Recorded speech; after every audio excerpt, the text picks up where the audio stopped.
Would you like to change the battery of your Audi Key Fob, but you don't know how to do so? No problem, just watch this video and I will show you in a few simple steps how to change the battery of your Audi Key Fob.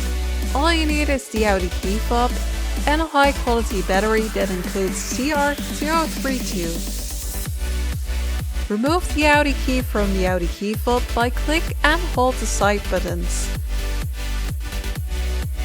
To get the battery holder out of the key fob, you will need to click and hold the side buttons and gently pull out the battery holder.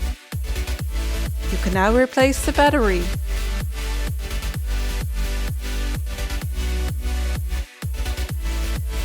Slide the battery holder back into the key fob, which is secured with a click, and place the key also back in the Audi key fob.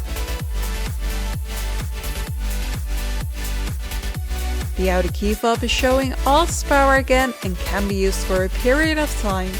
Thank you for watching this video and don't forget to click on the subscribe button to see more VAG Car Tutorials.